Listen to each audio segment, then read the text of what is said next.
Hi, in honor of International Women's Day, today we have the privilege of being joined by Chris Robbins, Business Unit CEO, Home Appliances of Newell. Thank you so much for joining us today, Chris. Thanks for having me, Ashley. Chris, why did you decide to enter this industry? So I originally got into consumer products goods way back in my career out of college. And I really got I think a bug, if you will, for solving consumers' problems and delighting them with products and services over the course of my career. And so through just my love for solving consumers' problems and delighting them, I moved into a whole wide range of different industries that sold through different channels. And so it's been a great learning experience. What are you most proud of in your career so far? I think that I have been able to, move through a number of different industries, and in that process, work with teams and individuals to do things that I think they probably never thought they could do, together collectively as a team, but also individually. And I still stay in touch with a lot of people that I worked with or that worked for me throughout the years, and they still touch base. They lean on me for advice and insight, and I really enjoyed that part. And so it's a big part of being a leader in today's business environment. What kind of progress have you seen for women in our industry? So look, I've been in a number of different industries over the course of my career. And I think to varying degrees, there's been a certain level of acceptance and to some extent bias, depending on the industry and the channels that we competed in. But what I have seen over the course of the last number of decades, I won't quantify them, is that women's voices are being heard more and more. They're being accepted as the norm.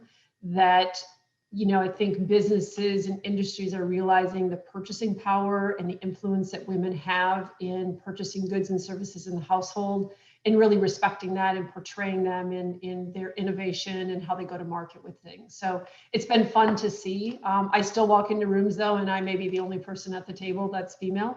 But there's a lot of, look, it's a new day and it's a new age, and there's a lot of diversity and inclusion in a lot of different groups in the population, whether it's Blacks, LGBTQ, community, women, people of color, that are important that we hear and listen to their voice as well. What can we collectively do to make this industry more appealing to women?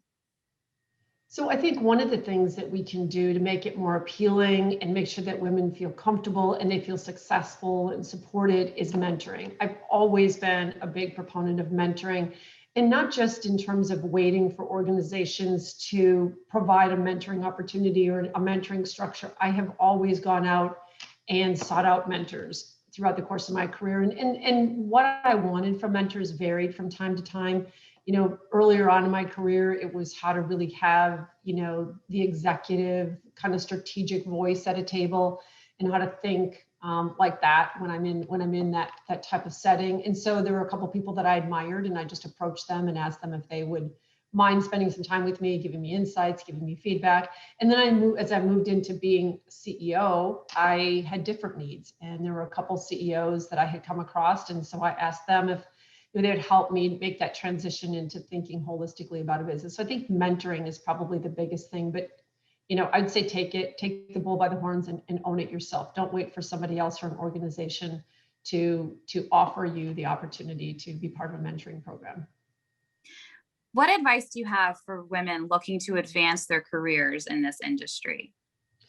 So I think if you're thinking about advancing your career in this industry or any industry, I think it's important that you're willing to take risks and be okay failing sometimes. I think many times women, feel like every endeavor that they take on needs to be wildly successful. But I say success is failing and learning. And I think even throughout the course of my career, whether it's in the business context or in terms of my career, I've always been willing to take risks, obviously calculated risks and thoughtful risks, not careless risks.